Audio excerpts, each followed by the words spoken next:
Operation Summon Momentum Atlantic-Kutzlika. What? Hello everybody, and welcome back to the Yu-Gi-Oh! Iceberg journey. I believe this should be part 6.2. Of course, if you haven't already, support Bumbles, link top of the description, like always. But without further ado, let's get right back into this. Yu-Gi-Oh! Online. Yes, even before Virtual Desktop, or similar early simulators like Game King, the very first online way to play Yu-Gi-Oh! Was an officially licensed Konami product, Cool. Yu-Gi-Oh! Online. Released in April of 2005, Yu-Gi-Oh! Online was an official simulator that let you connect across the world to duel whoever you wanted. I wonder what's going to go wrong with this one. Cause honestly, I had never heard of this before. And I don't really think, like, outside of Master Duel nowadays, you would really be playing on this. I'd usually see some of the other games that we've already covered. As far as complexity goes, it was nothing but a simulator. No game to be played alongside it. You simply bought the game and dueled. However, something that you would learn very quickly was that the game itself might as well have been free. In fact, depending on if you got it in stores or online, it was free. Monetization is kind of online's lasting legacy because it's an insane system Konami worked out for how to make money off of it.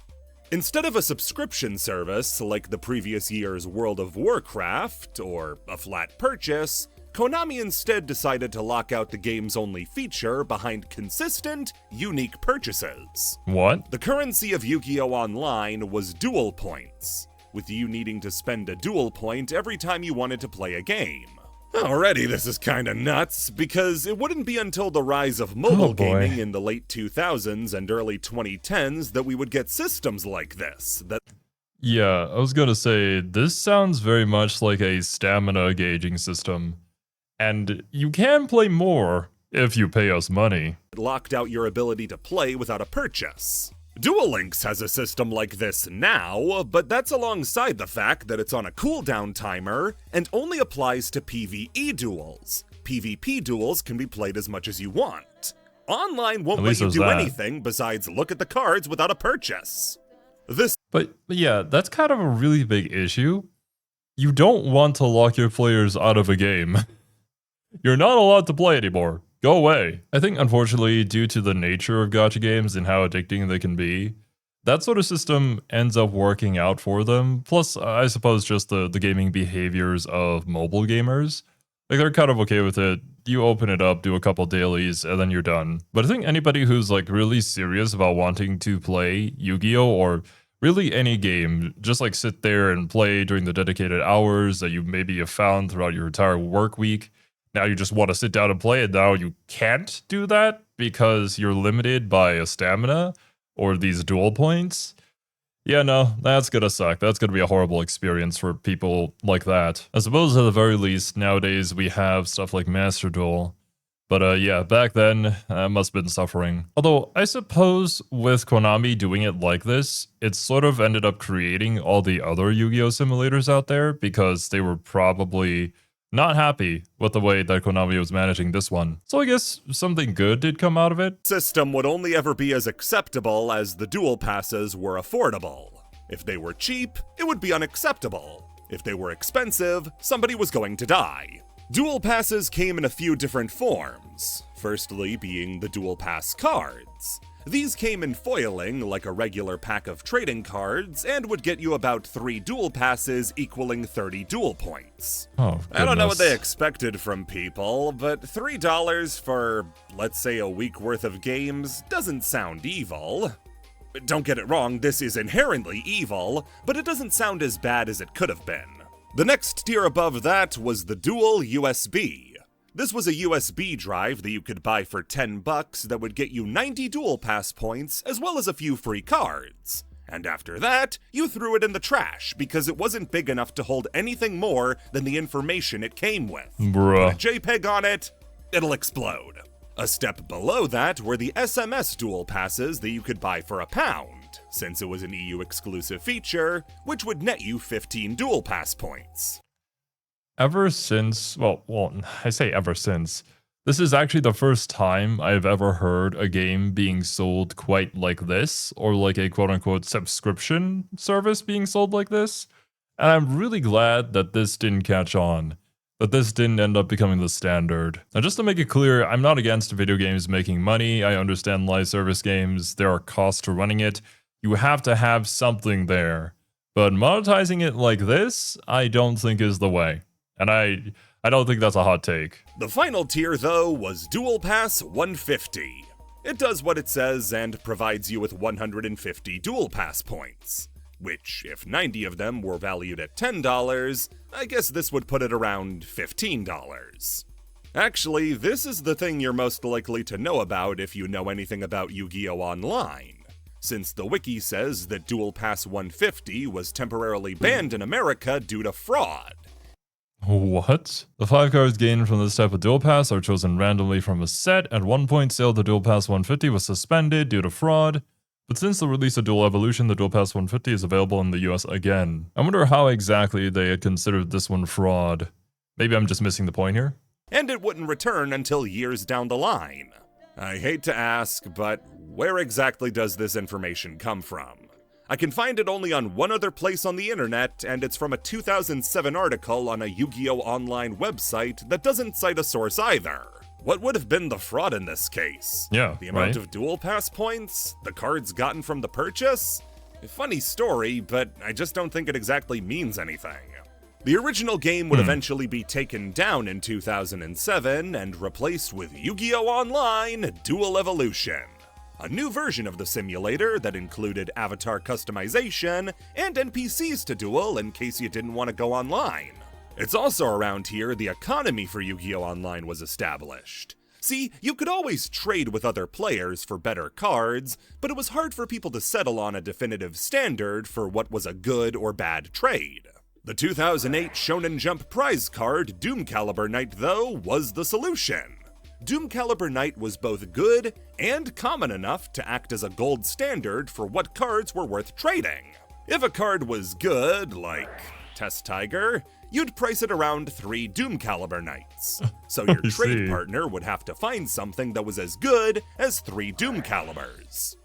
The final update for Yu-Gi-Oh! Online would come with Yu-Gi-Oh! Online Dual Accelerator, which brought in synchro monsters, as well as 3D avatars and rewards for dueling NPCs. The fact that this is continuing must have meant that this actually did make some money, and so they continued the project. I'm quite surprised, but I guess maybe the fact that it's from the official source, plus maybe there weren't that many options back then, could be enough of a reason to want to buy a quote-unquote subscription or a USB stick or whatever dual pass that they're selling in order to play Yu-Gi-Oh! Online with your friends. Or I suppose just matching up with randos online. I certainly could never see myself doing it, but you also have to remember that this was a different time.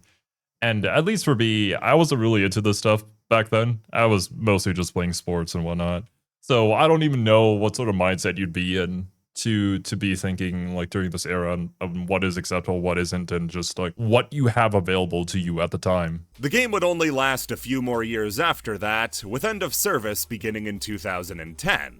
Okay. The game seemed to improve a lot with time, but really there was always going to be a barrier for entry with the dual pass system. Yeah. It's not inherently...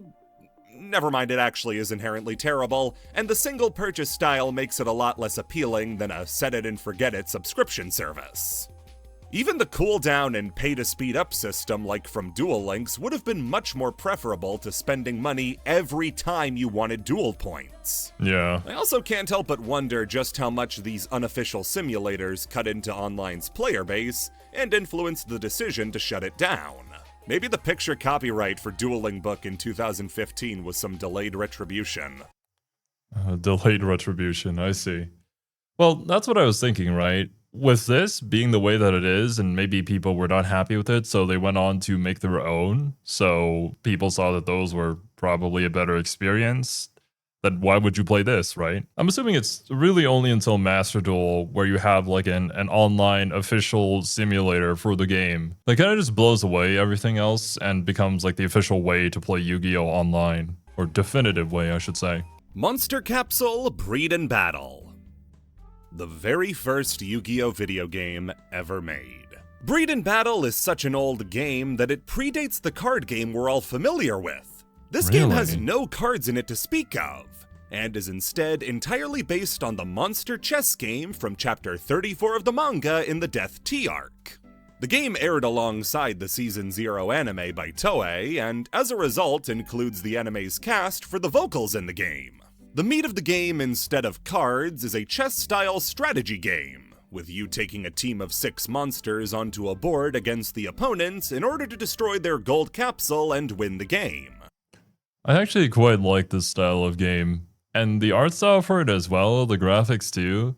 There's just something so charming about this one. Those 6 monsters act as a combination of Pokemon and Digimon, with your 6 each possessing different abilities and types that change how they move and fight. Yeah, I was gonna say, the gameplay, I guess the gameplay, it's like a simplified version of what Digimon Survive was. I didn't finish it, I only played a little bit of it, but I recall the battles looking somewhat similar to this. Monsters come in a variety of different races and classes, including birds, animals, sea creatures, reptiles, plants, and more. They can also be either smart, strong, or cool. Different races also get different movement quirks, like sea creatures being able to move over water spaces, and birds only moving diagonally, but ignoring space gimmicks altogether. It's like a chess The piece. Digimon portion comes from acquiring new monsters. Instead of capturing them, you have to collect eggs on the actual board to hatch and raise.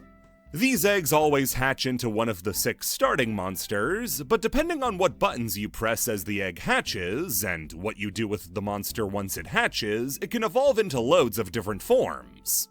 You can give it dumbbells to exercise, a teddy bear to make it happy. Doing all of this will influence what the monster becomes, and can even influence it into a class change for a new type, like agile, zombie, or dragon. Seems kinda redundant to take good care of a monster to turn it into a zombie, ignoring it's gonna have the same results.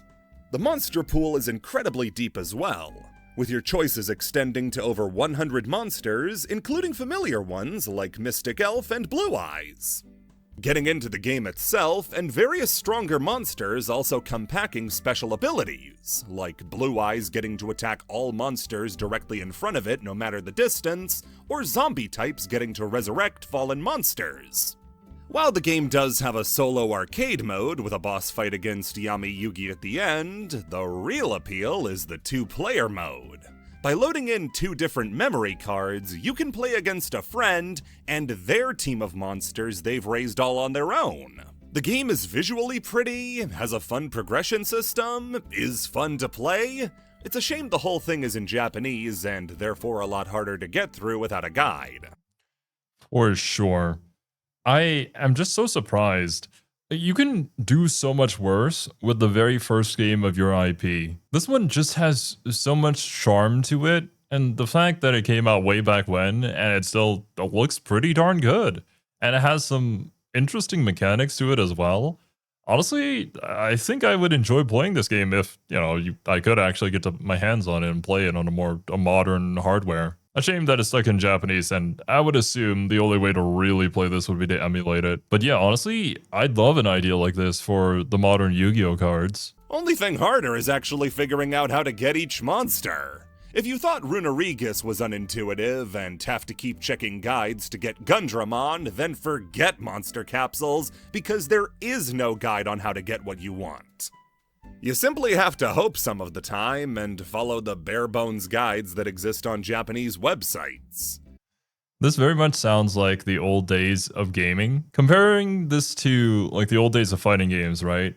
Where the fact that this game would have a secret boss and the unlock additions to reach that secret boss would be like the thing the person who discovered it would be applauded for. They would kind of be the cool kid at the arcade because they knew it and they could share it with other people. I would assume a similar thing here where one of your friends maybe ends up discovering a route to reach Blue Eyes or whatever popular Yu-Gi-Oh monster that they're looking for, and then they start sharing it around with the people that they know. This isn't really a thing anymore considering it's the age of the internet, and now you can basically search up anything that you need. I guess games back then, I don't know if they considered this sort of aspect. I'm sure quite a few of them did to make it a special thing for the people who discovered it, so that, you know, they could be the cool people who knew about it. But I'm also sure a couple of games out there were just like, oh, we have these convoluted systems, we'll let our players figure it out. Could be kind of a turnoff to some people, but I also find it an interesting challenge, right? It's something similar to how in Persona games or Shin Megami Tensei games, where you're trying to fuse things in order to get the thing that you need that is like really OP against the next boss that you're about to fight, but you don't really know how to get there. So you're just trying a bunch of things out until you reach there. It feels really good if you achieve it like that, but obviously nowadays you can just search it up on like a fusion calculator or something. If you can stomach trying to figure out how the game works, both its language and bizarre systems, it's well worth your time. Especially if you want a glimpse into what Yu-Gi-Oh! Could have been if it stuck with the school setting. Bang Zoom Zexal dub. Ever since the series touched down in America, the dub of Yu-Gi-Oh! Has always been handled by 4Kids. From Duel Monsters all the way up to now, 4Kids, or 4K Media, the company it restructured into, has been responsible for the show. Through good and bad, they've led the franchise, but one time it seemed like it was all going to come to an end. This starts with the grim truth that 4Kids was in financial trouble towards the end of the 2000s. You can blame a lot of stuff on it, like the flagging popularity of their flagship shows, like Yu-Gi-Oh! And TMNT, the general drop in viewership for cartoon blocks and cartoons as a whole, with Nickelodeon and Cartoon Network similarly faltering. It's a compounding issue. Personally, I'd bet money on Chaotic having a huge part in it. Like we've talked about before, Chaotic was a purely 4Kids funded venture, meaning they'd eat all the profits and losses. And boy, did Chaotic lose. The game's crash of over $7 million in 2008 and then $12 million in 2009, two of the worst years to be losing a lot of money, was enough to put anybody half in the grave, and 4Kids had to make up the weight somewhere else. This would lead to a lawsuit between 4Kids, Nihon Ad System, and TV Tokyo. Yu-Gi-Oh! Creator terminates US deal and sues for millions of dollars exclusive. An audit turned up secret deals to defraud Japanese companies of anime profits. Ooh. Stemming from 4Kids allegedly withholding funds from the two companies when it came to Yu-Gi-Oh! Royalties. Among the allegations were accusations of cutting deals with Cartoon Network and Funimation for Yu-Gi-Oh! Home video distribution rights, without paying royalties to Nihon Ad System or TV Tokyo. There were also allegations of using NAS and TV Tokyo's money to fund the cost of dubbing, and even cutting a deal to release Yu-Gi-Oh! Episodes as a part of Game Boy Advanced Video without notifying NAS or TV Tokyo. The judge might have had to bring in a TV with a Super Game Boy Advanced attached to a GameCube into the courtroom, and then found out GBA video doesn't work on it, so he would have to take out his own GBA to properly view the evidence. I had no idea this was a thing. It sounds cool, also a little impractical. I'm not sure how big this was. I do recall owning a Game Boy, but yeah, I never really did anything on it like this. I think all I really did was just play Pokemon Emerald, which is the only Pokemon game I've ever played since then. By the way, I didn't know this, but the only GBA video Yu-Gi-Oh! Episodes are the second half of the 4-part duel between Yugi and Joey in Battle City. Well, now if I want to follow the story on only my Game Boy, the whole thing doesn't make sense.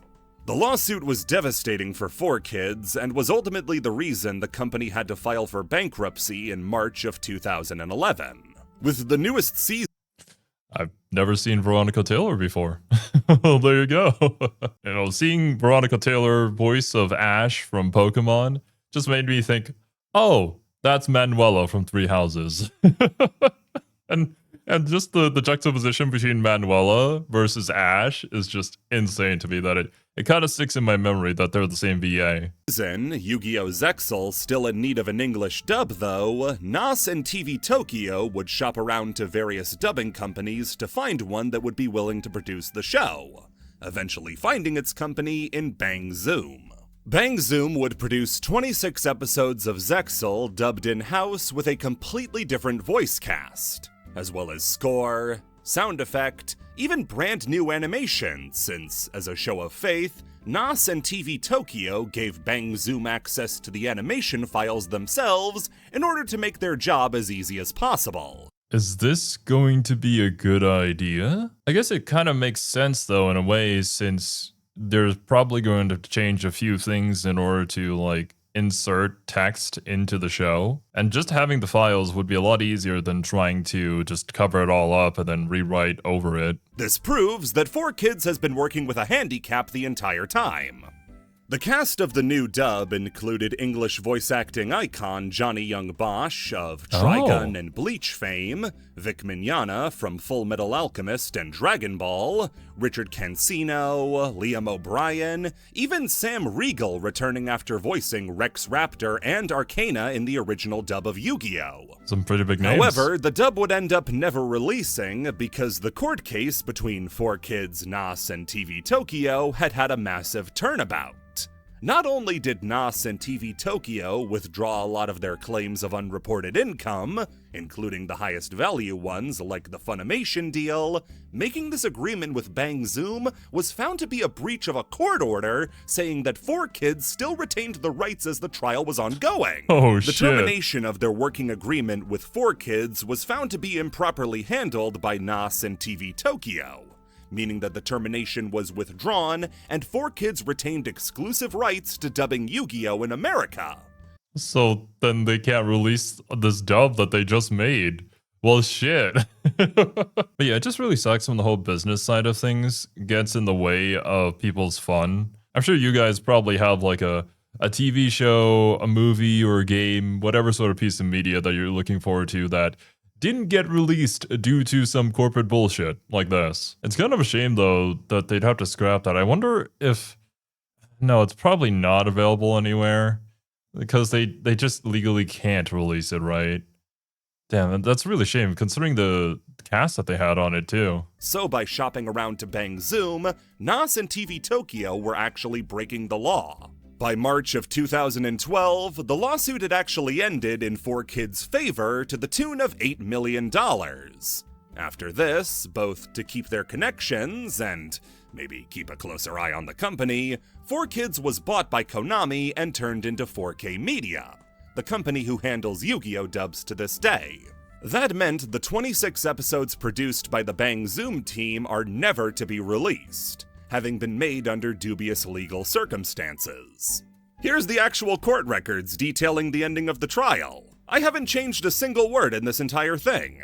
Like characters in the Yu-Gi-Oh! Series itself, 4Kids and the consortium were locked in a high-stakes duel over the future of the series in the Western world. Okay. And by extension, the survival of 4Kids as a going concern. On March 24th, 2011, the consortium attempted to end the duel by issuing a letter that purports to terminate its licensing agreement with 4Kids. Who the fuck was doing bits in the courtroom? Despite the dub's legal limbo, we have gotten bits of it released over time from people who would have access, including voice director Kristen Reed and Johnny Young Bosch himself. Kristen's clip only exists as a fan cam recording of a panel done at Armageddon Expo in 2012, and Johnny's is a comparison between the first duel of the show with Shark and Yuma. Now, I know it's sacrilege to say this, but I don't necessarily think the Bang Zoom version is an improvement. Oh, damn. Okay, so Shark's voice, first of all, doesn't fit at all. I think the 4Kids version is much better at capturing that tough delinquent type compared to the Bang Zoom version, which is much more snobby. Big talk. All right, Yuma, say that we did duel. You want Bronx deck back, but what's in it for me? I'm gonna do you a favor. After I win and take that deck from you, I'm gonna smash that key to bits right before your eyes. Maybe it's just me. Doesn't sound like Shark at all. Yuma is... I don't know. I haven't seen Zexel, so not sure what the original would be. If I did watch it, I'd probably watch it in the Japanese dub, but if I heard the Japanese dub to compare it to, maybe I could kind of see that. Just judging from the way the character looks, though, plus the voice, I think the first one that he played does sound a little closer to what I would imagine that character to sound like. Not sure which one that was, though. His dub voice has never been one of my favorites. especially when you compare the deeper, more reserved voice in the clip to the end of the show, where he's gotten a lot more shrill. But Johnny doesn't quite fit Yuma either. He's too deep to voice Yuma, who's supposed to be an overactive and annoying kid. That's part of his character. It's not where I'm going, it's where Utopia's going. Cause since I stopped his attack before, his strength is now doubled, and he gets to attack again. Oh boy. That's enough from you! You don't know me at all, Shark! No matter how many times I fail, or get laughed at, I'm always able to pick myself up and try again! Okay, yeah. This one's pretty clear. It's a very big departure from what the character's probably meant to be. Now granted, I kind of find the first voice a little bit annoying, not gonna lie, dudes.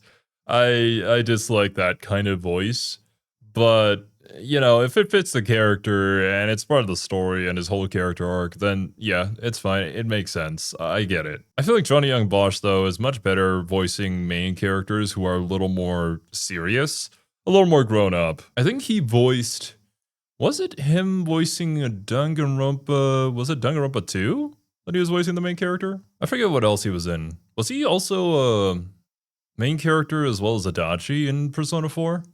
Let me look this up real quick, actually. Yes, sirree, he was indeed Mr. Yu Narukami himself. But yeah, it's those kind of characters that when I think of Johnny Young Bosch, that's what I think of. And this kid from Zexal, it doesn't really fit the bill. And that's because I never stopped believing in myself! Also, this isn't a problem with the performance, but f*** off saying Katobing instead of feeling the flow or something like that. Date Bio, motherfucker. I'm sure it would have been fine over time, but I don't think it was the biggest improvement in the world. Personally, I think his current voice ever since Duel Links has been the best it's ever been. It finds a sweet spot between the two versions. Regardless of that, we can all agree that this would have been the worst Yu-Gi-Oh! Opening we've ever heard. Never giving up, never giving in. I'm with my best friends, and we're here to win! Oh Get god. Chuck E. Cheese music. Yu-Gi-Oh! Alex. What does it say about capsule monsters that the most interesting thing about it was the part that doesn't exist? American-produced Yu-Gi-Oh! Products always find their way back to Japan eventually. For the cards, they'll show up in special packs dedicated to TCG imports. World Premiere Pack 2025, for instance, imported Mimighoul, Mitsurugi, and the Odeon deck from Maze of the Master. Mattel-produced Yu-Gi-Oh! Toys will find their way to Japan, in limited quantities, but it can be confirmed they were, thanks to Kazuki Takahashi's house tour, which displayed them alongside the rest of all of the Yu-Gi-Oh! Merch ever made. Animation will also find its way over, and while the pool of American-produced Yu-Gi-Oh! Animation is small, it does still make it there. Pyramid of Light was created for the American audience, but did eventually come over in the form of a TV movie. The exception to this, though, is the Capsule Monsters miniseries. It's a fully animated season of Yu-Gi-Oh! That could easily be imported over with a new dub and slapped on TV, but they chose not to do that. But why? This was a show animated by Gallop, approved by NAS and TV Tokyo, who owned the rights to the show. So they should have been able to. They have the ability to release a dub, but chose not to. I say chose because there is evidence that Japan was actually supposed to get the show, but they ended up not releasing it. Yu-Gi-Oh! Alex is the name of the Japanese dub of Capsule Monsters that never got released, originating from a years-old site hosted by Gallop that confirmed the name alongside other projects they had put out at the time. While it only lists the series as being released in America, with no mention of a Japanese release, if it was only ever meant for an American release, why would it have a unique Japanese name instead of just going by Capsule Monsters? Yeah, it's kind of strange. I feel like they made the decision based on maybe this wasn't going to be as profitable here comparatively to the amount of money we're going to spend to dub the whole thing. So while we thought about it, maybe not worth it anymore. That or some other business thing, maybe the current climate during the time was just not viable for that sort of thing. No promotional material of this version of Capsule Monsters exists. Not a logo, or a commercial, or a print ad. Nothing. It's essentially vaporware, if not for the scant sightings we've had that confirm at some point it was a thing that was meant to come out. Even staff who worked on the show, like director Katsumi Ono, have posted on social media asking when the show was going to get localized. Really? The reason for the dub's non-existence is a mystery, but there is at least some compelling speculation from people with knowledge about how these things work. John Opliger is an anime historian who's been interested in the medium for over 20 years. And runs the site Anime Nation, where he has a Q&A section where he answers questions from curious anime fans. One fan brought up the disappearance of Yu-Gi-Oh! Alex, and John was able to shed some light on it from his understanding of the companies. NAS and TV Tokyo are very protective of the Yu-Gi-Oh! Brand, and a show like Capsule Monsters doesn't line up with their vision of the franchise. That's why it's fine for release in America, which has a different vision of Yu-Gi-Oh!, but in Japan, that vision doesn't line up. Yeah, that makes a whole lot of sense, actually. There are quite a few companies. I think it's more just a cultural thing, too, over there. But a lot of Japanese companies who are very, very protective of their IP, their copyright, and how it is presented. If it is presented not in exactly the way that they're okay with, then they're just going to pull the plug on it. So I can definitely see that being the main reason why this one never got a Japanese dub. There's some pretty interesting, like, very specific instructions that a lot of, let's say, animators have to follow when it comes to adapting a piece of work. And depending on the IP, this is one of those moments where I wish Silver was here reacting to this with me so he could shed some light on it. Because from some conversations that I've had with him, he's told me about how when he's had to work for Pokemon, and he has like a very specific set of expressions that they've sent to him that he cannot use in his animation. Like the Pokemon cannot make these sort of expressions at all. Or else, you know, people will think that he's actually hurt and it's going to be bad and we can't show this because it'll ruin the image of Pokemon and stuff like that. You cannot show too strong of an emotion. And I don't really think those kind of things are a part of the consideration when it comes to more Western cartoons and stuff like that, where the more stronger emotions can be expressed. At least I think so. I mean, we talked about certain restrictions here and there already. And when it comes to like the Shadow Realm and stuff like that. But I don't think there's any restrictions on facial expressions to that degree. It supports a product you can't buy in the region and was made exclusively by a foreign company, in this case Mattel. It features a plot they were much less hands-on with, since 4Kids had a much more solid vision of what they wanted. With Pyramid of Light, they were able to do what they wanted, but with Capsule Monsters, they weren't. It features ideas that aren't present in the ongoing series, and could dilute the image of Yu-Gi-Oh! That NAS and TV Tokyo want to present. With no secondary product to advertise like every other Yu-Gi-Oh! Product has, what's the point of dubbing a decade-old show that nobody really remembers? I don't know all of John's sources or how reliable he is on the subject exactly, but I do think he makes a compelling argument. It sounds reasonable enough. I think that Alex was likely just the internal name at Gallup they used while making the show, rather than a canceled series that was meant to come out. Not the most exciting ending, but it's an ending! And that's usually how these things go. Not everything has a crazy, amazing backstory. Sometimes things just don't work out.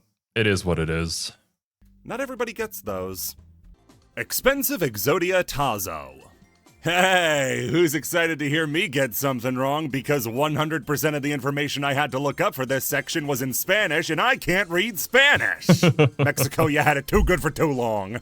So, Pogs, the informal name of Poggers. Originating in Hawaii in the 90s, Pogs were the flat discs included in the caps of milk containers. What? With the name Pog originating from the specific drinks the caps came from, being passion fruit, orange, and guava. What? Wait. Really? Okay. After having seen so many of Bumbles' videos, I now know not to trust this man by his word on every single thing. Because sometimes he'll say things straight, and I don't know if he's being sarcastic or not. POG is an acronym. You don't even have to like Yu-Gi-Oh! To exhale slightly through your nose and say, that's kind of interesting. Like everything in Hawaii, the mainland came to f*** it up, and POGs were introduced to the world in 1993. A lot of companies would get in on the craze because it was the easiest win any of them had ever seen. All you had to do was take a picture of your thing and print it on a small cardboard disc that prior to this was as worthless as a thing could be. What? Kids would love them since they could get a whole bunch of them at once, collect ones of a certain brand, trade them with their friends, and best of all, beat them out of their friends by playing the actual game of Pogs, which involved stacking up a tower, slamming down a hard plastic Pog, and then grabbing the ones that landed face up. The ease of production and ravenous demand for tiny cardboard discs led every company with time to spare to release their own Pogs. Some companies, though, wanted to insulate themselves from the highly volatile cardboard industry and decided to handle production of their own Pog alternatives. One of those companies was Frito-Lay's, who would launch their Pog competitor Tazos in 1994. Tazos were functionally the exact same thing as a Pog, but with some differences, including some being made of plastic and being available in bags of Frito-Lay products. Okay. I'm sorry I haven't been a comment for the past few minutes. I'm thinking, is this for real? I think this is for real. I think the internet has just ruined it.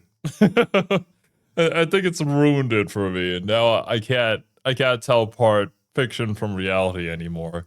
I think this is a thing. I have never heard of anything like this before in my entire life. Not gonna lie, dudes. That being said, there's still something in the back of my mind where it's like, is this a bit? I don't know, man. I don't know. In Australia, you'd open up a bag of Twisties. The Greek would open up Cheetos, and in Mexico, you'd open Sabritas.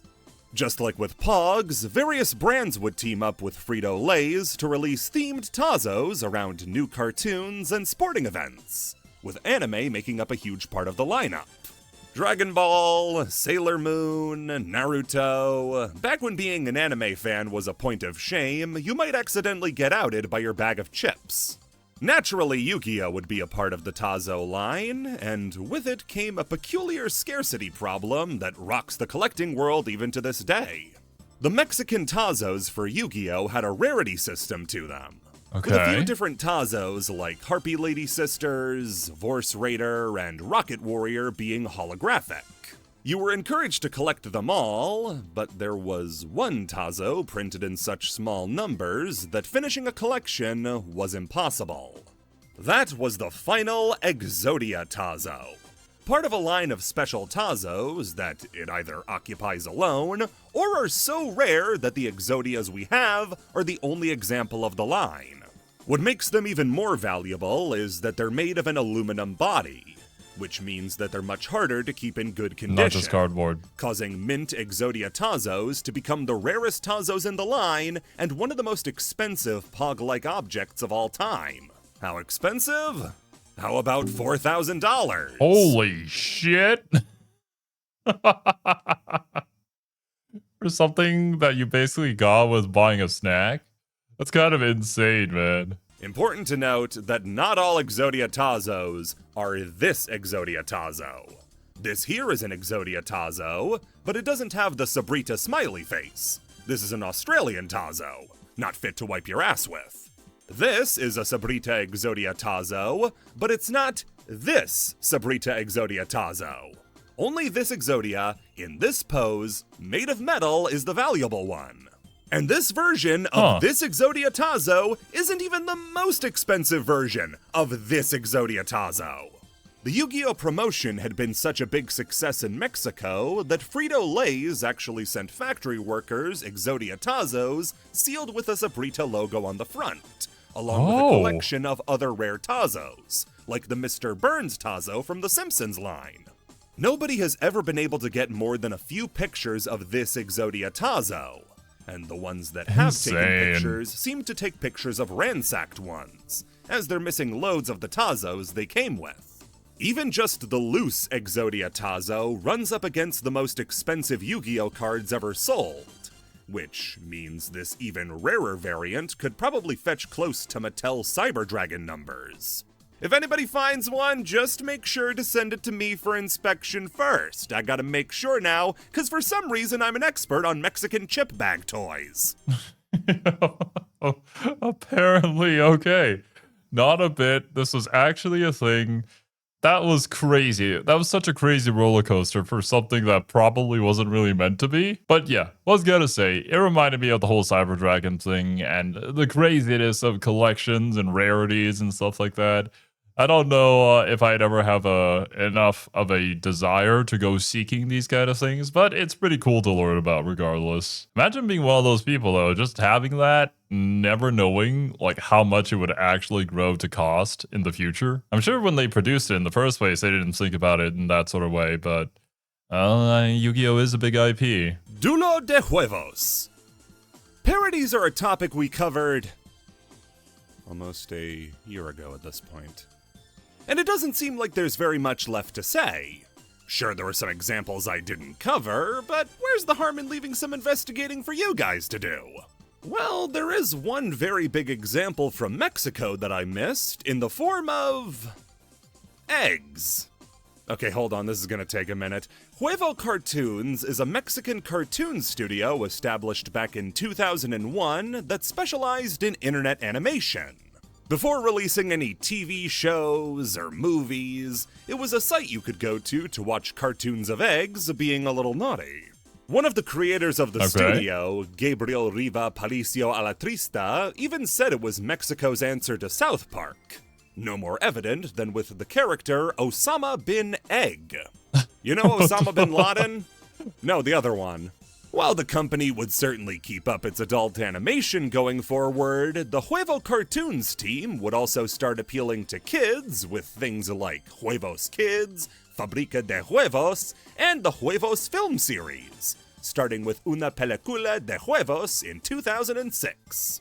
I don't know how much more toned down the films were from the original online cartoons, but I'm guessing it's probably more Simpsons edgy than South Park edgy. Or maybe I'm completely wrong. I don't know any of these levels of edginess at all, not gonna lie, dudes. I'm sorry, I've never seen The Simpsons, never seen South Park. But man, all this is a completely different world from what I'm used to. I've never seen any of this at all. But at least for me, it's one of the joys in life, right? When you discover something completely new, and it's like, wow, this is a new experience that I've never had before. Of course, it makes sense that each country would kind of have their own thing going on, and it's like, oh, well, this country has this. Well, this one is made kind of in response to this being popular over there. And now we've created our own thing. And that's led to a lot of cultural advancements or just like pop culture in a specific country being quite different from another country that's neighboring them. The other really big example of this, like I think of, is like how SNK is just so much more popular down in South America than it became in North America due to like certain import taxes and stuff like that ended up having the SNK boxes just being readily available more so there than it was in the States, which resulted in more people growing up playing SNK fighting games than stuff like Street Fighter and all the other ones. And so it's just their thing now. Happy to be corrected on this one. I skimmed the first movie. Didn't seem like the eggs were showing off their assholes. Probably fine. The first movie was even popular enough to earn the Mexican equivalent of an Oscar for Best Animated Feature, and was the 16th highest grossing Mexican film ever made. But what does any of this got to do with Yu-Gi-Oh, you might ask?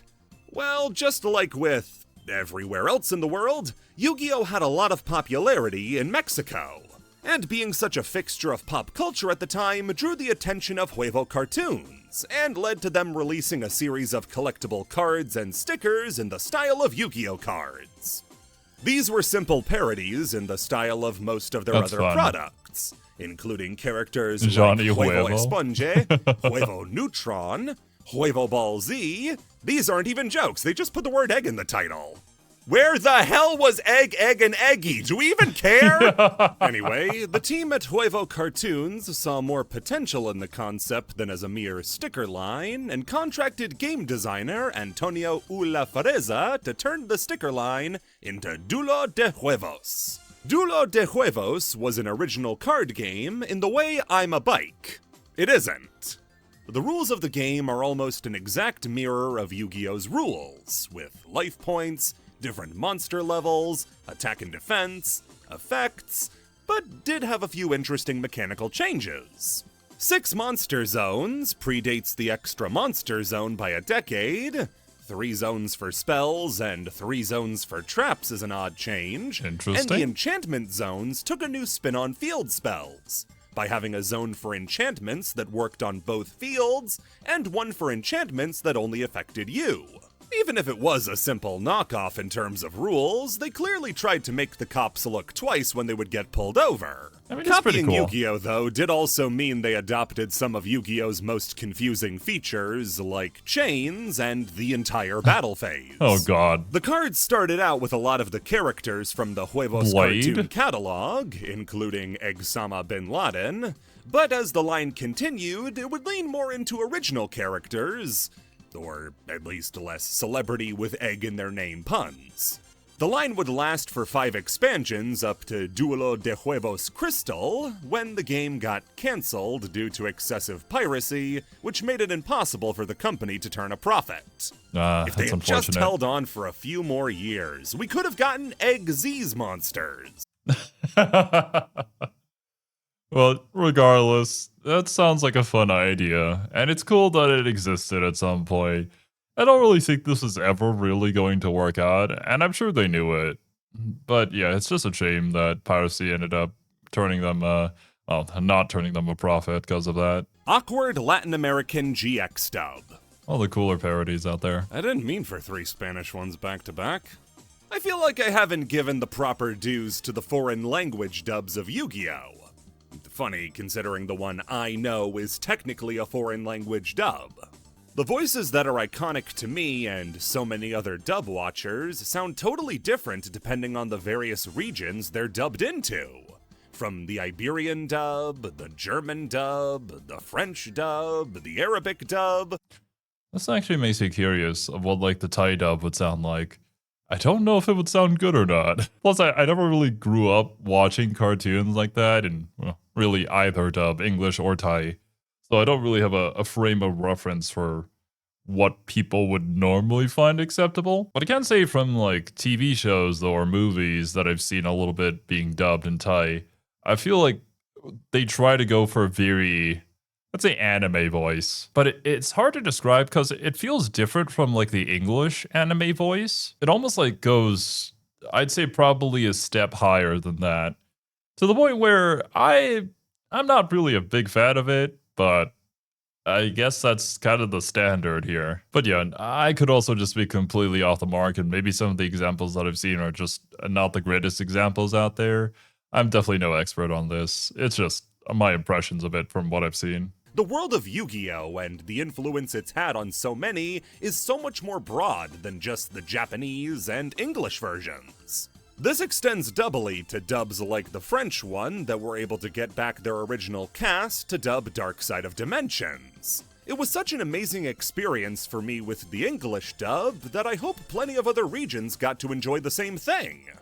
These different dubs can include various facts and controversies all their own, like the Colombian dub suddenly canceling itself in the middle of a 3-part duel in 5Ds, or the Serbian dub leaving in bloopers in the finished product. Sticking to Mexico for the Latin American dub, and we have one of the most awkward and unfortunate casting choices I've ever heard of. The problem begins in episode 53 of the Latin American GX dub, when Jaden's current voice actor, Isabella Martinon, is replaced by Miguel Angel Leal, a super prominent Spanish voice actor known for voicing Ash in Pokemon from Diamond and Pearl onwards, Ken Kaneki in Tokyo Ghoul, and Meliodas in The 7 Deadly Sins. This alone isn't a problem, and his appearance on the show even opened doors for his family members to get roles, including brother Alfredo and sister Lupita. Alfredo and Lupita wouldn't have quite as high-profile a career as Miguel, but they still have notable roles. Oh, it's Billy and Mandy? Like Alfredo playing Todo Matsuda in Death Note, and Billy in The Grim Adventures of Billy and Mandy. Lupita as well. Not gonna lie, I haven't thought of Billy and Mandy in a very long time. That is another cartoon that I watched. Completely forgot all about it though. Yubel is known for her roles in ReZero, Full Metal Alchemist, shit. and as Carly in iCarly. I suppose Mexico does need to laugh too. So, who would Alfredo and Lupita voice in GX? Well, it wouldn't be this low if it wasn't really bad, so stand back as I reveal they voiced Jesse and Yubel. Oh, fuck no. If you're unfamiliar with GX, let me explain why this is really creepy. Okay. Jaden and Jesse have a very different relationship compared to the rest of Jaden's relationships in GX. Their shared ability to see dual spirits sets them apart from the rest of the characters, and gives them a bond Jaden barely has with anyone else. His relationship with Cyrus, for instance, is treated as a big brother-little brother dynamic at first, until Jaden asserts they're on the same level. Jaden and Chaz are more like bickering brothers, with Chaz constantly trying to one-up Jaden, and Jaden egging him on. Jaden and Alexis barely have a relationship. Damn. Jaden and Jesse, though, are able to prop each other up in a way nobody else can. This means Jesse is actually a competent duelist who doesn't need Jaden to come by and fix everything for him. Instances like the duel with Viper and Yubel when they're using the Sacred Beasts showcases Jesse as somebody Jaden can depend on. Somebody who renews Jaden's flagging efforts just with his confidence. It's not a stretch to view this as a romantic relationship. It's very Sam and Frodo like that. And before anybody... And this whole joke just reminded me of when the regulars in the Discord got Kiwi to watch the entirety of Lord of the Rings, and all Kiwi could talk about was how gay Sam and Frodo were for each other, and just kind of ruined the experience for everybody. But it was also quite memorable because of that. But yeah, a take like that is gonna make people riot. Like, I get it, I get where it comes from, but these two guys just can't be like in a bro relationship anymore, and like the Fujoshis just end up shipping them. But yeah, as for my personal take on stuff on like those kind of things, I'm just like, if whatever you're doing isn't hurting anybody and not annoying anybody, then just do it. I don't really care. I think it's more so when people start shoving that as like an agenda and making that the conversation where it starts to become an issue. He says, oh, you're looking too deep into it, it's not really there. Rainbow Dragon. Neos. Rainbow Neos. Come on, this is classic gay Yu-Gi-Oh! Losing Jesse is what pushes Jaden over the top to become the Supreme King. And after he returns to normal, his first goal is getting Jesse back. That's where Yubel comes in. Whatever romantic undertones are there with Jesse become overtones with Yubel. Yubel will directly tell Jaden that they love him and want to protect him forever. That's the reason the latest Yubel evolution is called the Loving Defender Forever, and even mimics the pose of Jaden's favorite card, Flame Wingman. That's what makes the duel where Yubel possesses Jesse's body all the more impactful. So you have this extremely passionate love triangle, and they're all being voiced by siblings. I can't speak to if the subtext of the dialogue gets changed massively in the Latin American dub of GX, but if it's anything like it is in the Japanese version, or even the American dub to an extent, then this makes for some extremely awkward moments when you remember that the voices are all related to each other. And this should have been where it ended, but god damn it, when I was doing research on Lupita Leal, I found out she voiced Elizabeth in Seven Deadly Sins. Oh, Meliodas and Elizabeth. I mean, on one hand, I get why some people would be kind of creeped out by it a little bit, knowing the VAs behind it. But also, it's a professional work. I think you can kind of separate it out like that and see it for work, right? Like, they're doing their job. They're fulfilling the roles of these fictional characters. I wouldn't have an issue with it. But maybe that's a hot take. Maybe that's weird of me. I don't know. I think I just see work as work. Like, I wouldn't get weirded out by, like, an actor who's married to somebody else kissing somebody else on the big screen. They'll be like, oh no, they're cheating on them. No, it's work. But yeah, maybe I'm not getting the point of this one. That's Meliodas' wife. The guy voiced by her brother. Again! The one that gave us that f***ass panel of Meliodas holding a baby and saying, "Hands off my woman!" What is it about the 7 deadly allegations that just leaks on to all facets and makes it weird? Okay. When it comes to 7 Deadly Sins, though, I have, in fact, been playing 7 Deadly Sins Origin. I played it on release with Kate, and we went through the main story. It was kind of fun with the co-op. I didn't know anything about 7 Deadly Sins up until then, so I learned a lot of it from just like talking to Kate and him talking about different characters and stuff that happened in the comics and stuff like that. Or not the comics, the manga. There's the 7 Deadly Allegations is kind of real. And I don't think the author is really escaping any of those allegations. There's quite a few things in that series that is kind of questionable. There was really no reason for these fictional characters to be the way that they are and the type of relationship that they're in, but like, I guess that's how it is. So I could see the VAs playing these particular characters in this exact series kind of coming off a little bit strange if we consider the context surrounding all of it. Kazuki Takahashi political art.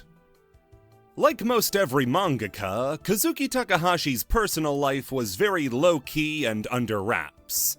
Given I've had to make do with the same 2 or 3 interviews and house tours to use as B-roll whenever he comes up, it's clear the guy didn't want his life broadcast too heavily.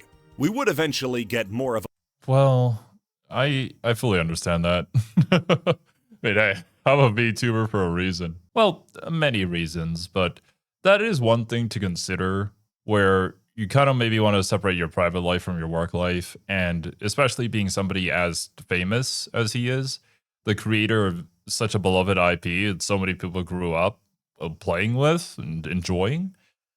I would assume that, bro, if anybody recognizes him, he maybe gets mocked by an entire crowd, and that's not really fun, is it? And this is an assumption on my part. I think it's a pretty safe assumption, though, that creators like this probably are more creative, introverted types who don't really want the limelight like that. They want their works to be in the limelight, not themselves. So yeah, I can fully respect this sort of decision. A look into his personal life when he became more active on social media, namely Instagram. We could see how he reacted to the COVID-19 pandemic, April Fool's sketches for a Yu-Gi-Oh! Babies spin-off, the game ideas we covered before, all pretty benign stuff. One post in particular, though, comes off as far more caustic than the rest, and it was a post made in July of 2019. During that time, Japan was having a massive election for their House of Councilors, with 124 seats up for grab between the 6 major political parties. That's more than half of the available seats, and any party that could get 123 seats would have a majority on the House of Councilors. The only party you need to know about for this is the Liberal Democratic Party, or LDP. The LDP in Japan is kind of a complicated system to understand from a political sense. Okay, well, I wasn't expecting to get into political stuff when we got into this iceberg, but here we are. Guess it is part of the Yu-Gi-Oh! Iceberg, considering it's Kazuki Takahashi's viewpoints on it. But yeah, man, it's always so messy. Regardless of whatever country that you're looking at, the politics always get messy. There isn't really an LDP group, but rather multiple splintered LDP factions who don't actually agree on much. Using a political strategy called the 1955 system, these different factions are free to fight amongst each other by staying under the same banner to ensure the vote doesn't get split. All of these different factions, using the same name, are able to retain control over Japan's House of Representatives, which gives them control over almost the entire government. This is where Takahashi comes in, because Takahashi was super against the 1955 system and LDP. In particular, its current figurehead, Shinzo Abe. With the 2019 election looming on high, Takahashi took to his Instagram to share an edited piece of artwork from the Monster Art Book released for the 20th anniversary of Yu-Gi-Oh! In it, Atem's Dark Magician and Dark Magician Girl cards are replaced with slips of paper saying, "Let's vote," and the aforementioned monsters have text bubbles above them, with Dark Magician saying, "Really, Japan has become a difficult place to live in," and girls saying a fascist regime equals a dark future. Oh, shit. The actual body of the post is mostly advertising the art book and apologizing to delivery drivers who would have to carry it for how thick it was. The back half, though, is Takahashi lamenting the current state of Japan, calling the current administration traitorous, and wondering if Japan's future will be safe. It's a super uncharacteristic post for what The future is a dark dimension is crazy, bro. Now, I only have this brief overview of Japanese politics, but to me, at least as a complete outsider with no knowledge on this, it seems kind of unfair, doesn't it? That you can, like, spread yourself out into multiple different parties, technically speaking, but also still be under the same name, so overall, even if other people get voted for, you just gotta get voted for the same thing, and so you retain control of the entire government. I feel like you're kind of just gaming the system at that point now. But yeah, I'm just some random dude on the internet who is not educated enough to speak on these matters for sure. Takahashi was posting previous, and showcases a look into his personal thought process we never saw before. Based on how he speaks about it, it's clearly a passionate topic for Takahashi. For him to make such a statement that was this blunt after never having made a political statement before in his career. Yeah. Of course, there's a reason mangaka don't usually make statements like this. It was met with immediate backlash for him speaking so bluntly, and he was forced to issue an apology. That apology, though, has since been totally lost ever since it was deleted off of his Instagram. So it was more likely a sorry you got offended apology than actually feeling bad about what he said. Yeah, it's always difficult to gauge how a post is gonna do, and especially whenever it comes to politics. That's why you usually want to avoid talking about it at all cost, especially when you're speaking to like a group of fans who are there for a specific thing. It's not really, it shouldn't be a part of the conversation. But on the flip side, I also understand about his frustrations and wanting to express those frustrations about something that he disagrees with, which I think is fair. But considering the position that he's in, I guess you can't really do that anymore, right? Like a random Twitter account can post that and say whatever they want to say, and nobody's going to really care about it. But Kazuki Takahashi posting that and saying that, it carries a lot more weight. So you have to kind of consider your words more carefully. It's just one of those things that you kind of lose when you become famous. Can't really just go out there and do whatever you want. It's unfortunate, but it's the reality of things. Now, obviously, I don't know enough about the situation to agree or disagree with his opinions on that, but I appreciate the willingness to speak his mind. Porn AI. What the fuck? So AI has been a hot topic in f***ing everything recently because f***ing Of everything course, has yeah. had AI shoved into it with no regard for if it's a good idea or not. It's even worse when, like, your parents' generation, or at least my parents' generation, they're, like, super into it. And they're like, this is the new thing, this is the new fangled thing, like, everything's going to become like this. There won't be any original content anymore. You should just start making AI content on your YouTube channel, son. No, I'm not going to. No, this will not last. Please, why is everybody so into this? Like, this is the generation that grew up with Terminator, right? I'm pretty sure. Have you guys not seen any of that? But yeah, I've heard some pretty good news that a lot of those AI data centers or whatever, a lot of them are starting to shut down, getting canceled. Things will wrap it up. Hopefully RAM prices return back to normal. I hope people realize that a language learning model isn't AI. It's not real AI. It's just trying to give you an answer when it doesn't even know the answer, because that's what it's programmed to do. On YouTube alone, you can AI generate a thumbnail for your AI generated Yeah. video whose creative content cannot exceed Doug Walker levels of What If Mario Met Batman. Your coffee machine can use AI to determine how hot to make the coffee. And this is all leading us to an IT guy mentality where if our appliances make noises we don't recognize, we shoot them. AI has some applications somewhere, like telling a surgeon which organs to not cut out. Oh, yeah, exactly. It has its uses. Not in literally everything, though. It can be a useful tool to help us, but that's exactly it. It's a useful tool, and yet so many people view it as a thing to replace us, which it isn't. But in entertainment especially, it's a buzzword, attached to something that looks like shit and has no thought or personal meaning behind it. Yeah. Because it leached off of somebody else's thought and personal meaning. But corporations still put it into everything now because it's a buzzword to make people think the fridge is smarter. Dude, when you buy like a new laptop or whatever, the CPU says AI ready CPU. What the fuck does that even mean? It's still the same CPU processor with the same cores, the same amount of threads. It's just going to run a computer.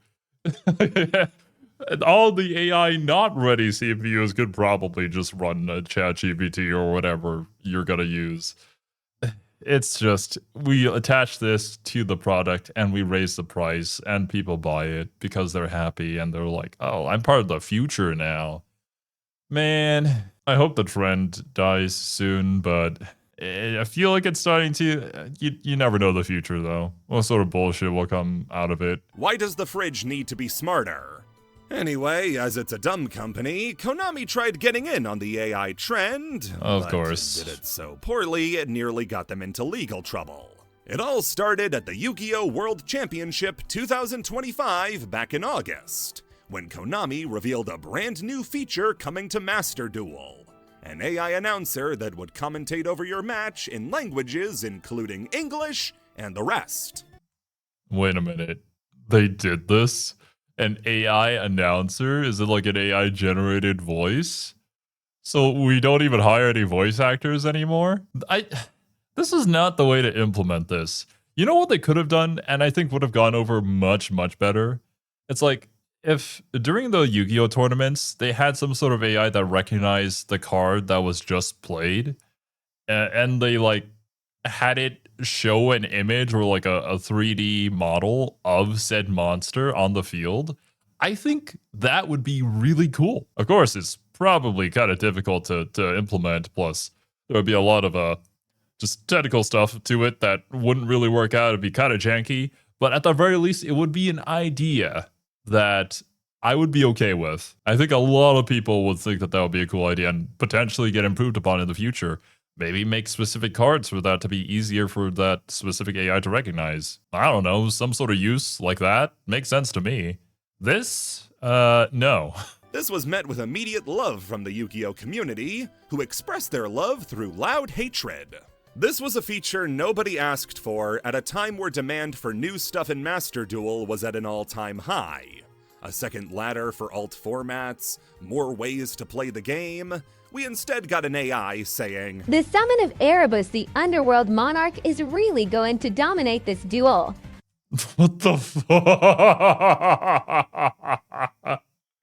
Get the fuck out of here. Oh, God. Okay. Regardless of like how annoying the kid from Zexel's voice was to me, it was not as annoying as hearing that. Whatever the fuck that was.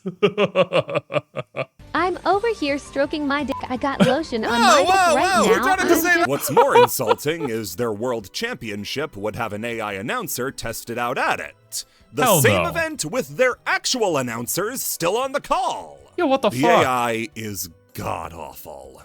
Instead of insightful commentary that an actual player of the game could give, the AI instead makes inane, often wrong calls. It changes pronunciation from Ryziel to Ryzel to Ryal. If a new player is listening, how are they supposed to tell what these cards are called? Yeah, once again, it doesn't know.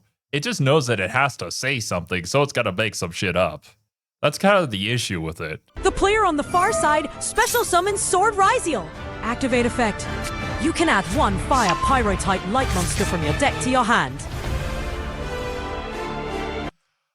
What were they? Who the fuck is gonna watch this? What the fuck? After resolving Sword Ryziel's effect, the player seems to be contemplating their next move. There's a 79.2% chance they'll summon Ice Ryziel to the field. This is what? What the fuck? Imagine at EVO main stage, new AI live commentary. There's a 79.2% chance he's going to use 5A. Oh no, his 5A gets countered by the opponent's Wake Up DP, which is a move that you do by using 623B. Oh, and to all the people out there who still think I'm some sort of advanced AI making videos on YouTube or whatever, those crazy accusations out there. There's some weird groups out there. Do you really think I sound like that? But yeah, man, this is basically just corporate executives seeing this newfangled thing, buying into the whole buzz about it, not actually experiencing it for themselves. And they think, oh, we could cut cost. No, you can't. You can cut costs, actually. Your profits are also going to get cut if you show this. The Ryziel series is a theme built around thunder and pyro monsters. A player listening is also unlikely to get a good grasp of what a deck is doing because the AI keeps cutting itself off, unable to finish a thought while formulating a new one. You haven't lived until you've heard an AI try to pronounce Memento Mictlan Tekutikla. There's a 15.8% chance fusion with 3 monsters. Fusion summon Memento Mictlan Tekutikla. What the? What the fuck did you just say? 8% chance fusion with 3 monsters. Fusion summon Memento Mictlan Tekutikla. I can be a Yu-Gi-Oh announcer. It was clear the work that Konami had done on the software wasn't near enough for an official release, and the date for when, or even if this was going to become a permanent part of Master Duel was never announced. Only a few days after this event, though, on September 10th, 2 of the videos containing the AI were taken down, and Konami issued a statement explaining why. Konami's AI project backfires, Yu-Gi-Oh! Videos deleted over unauthorized use, a popular actress's voice. Ooh. Hibiki Yamamura without her consent. Ooh. Yeah. Well, that's kind of the issue, isn't it? It doesn't have its own voice. It has to learn a voice from somebody. And who is that somebody gonna be? Hopefully they agreed to it. If they did not, then oh boy. It turns out that the Japanese version of the AI specifically had been trained off of the voice of actor Hibiki Yamamura without her knowledge, and was trained off of various roles she had done over her career. What I mean by that, though, is that it was based on one performance in particular, which was from Suki ni Yoriso Otome no Sahao 2, specifically her role as S. the Gaelic Arnots, where she was credited as Nonoyami Benny. To give you the same first impression I got of the game, let me read you the very first Reddit thread that shows up when I searched it. This was search result number 3 in Google. Suryotsu 2 made me decide that I don't like insects. What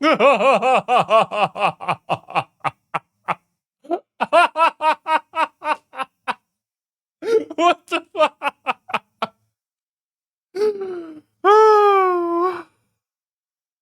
Holy shit, dude. Well, you know, work is work. I'll take any work that I can get. Fair enough.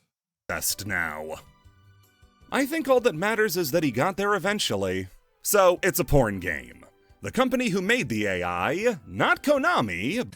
Also, I don't think it's that strange though, right? For a lot of VAs to work at those type of games, like specifically JPVAs. I know a couple who started off from those kind of games or have done a lot of work in those games, but also do a lot of serious work too. I think the way that it's viewed is just different over there than it is in like Western cultures. But a third party called Anelli trained their AI off of Yamamura's performance in the game and then sold it to Konami for them to use, all without ever informing or contacting Yamamura. Following the discovery, Anelli's website listed that it was going to close until it could solve the problem. And as of November, it hasn't reopened. Personally, and I know you don't want to hear it, I know you're gonna get mad at me for saying it, but it's my right to say it. I think this was the wrong call. You bought a plagiarism machine and then got mad at it for plagiarizing. Would you get mad at Leonardo da Vinci for painting the Mona Lisa? Or at Ryan Dunn for shoving a toy car up his ass? Then I think you should let the AI scrape the porn games to call memento matches wrong! Obviously, this is a huge and embarrassing oversight, but I feel like the title of this section buries the lead a little bit. The embarrassing part isn't that it was a porn game, the embarrassing part is that Konami, a multi-million-dollar company, is fucking bumming it from porn games to voice their Yu-Gi-Oh! Matches. Hibiko Yamamura has every right to feel as frustrated as she is because her work, whether it really matters that it was from a porn game or not, was stolen from her. It's still her voice. That feels kind of, I don't know, I would feel like taken advantage of. You're trying to use this thing that doesn't have a soul to steal my voice and just use it without my permission? Yeah, hell no. And her voice, the thing she uses to make a living, is being used without her consent in a way she didn't agree to. If somebody stole all your building materials and built a house without your permission, you'd be pissed. Yeah. If your main takeaway from this is that porn games exist, I'm sorry, but school's in the morning, you need to go to bed.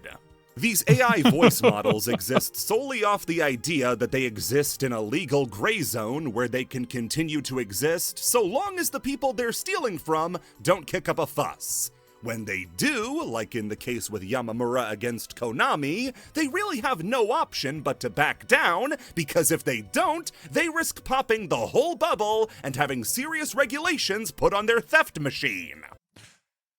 I don't know how it works over in Japan, if this is like a specific thing over in America. I'm pretty sure I heard something about this, that anything that is generated by AI technically is not owned by anybody. Because the AI was the one that made it, right? So the copyright to that can't be sold off to somebody else. You can't purchase that copyright and then use it for yourself because you can't sell it in the first place. But maybe the laws there aren't really established over in Japan, or there's some sort of legal loophole, or it was an under the table sort of thing. Not too sure on that, but regardless, that was a pretty shitty thing to do. Kaiba's 4chan. Okay, what the fuck? Okay, you know what? I think I've had enough craziness for today. But yeah, my dudes. I'm unfortunately gonna have to call it here when things are starting to spice up. I guess we're gonna start off strong next time, though. Regardless, thank you guys so much for joining me. Hope you enjoyed your time here. Hope you have a wonderful rest of your day, and I'll catch you guys in the next one. Later, dudes.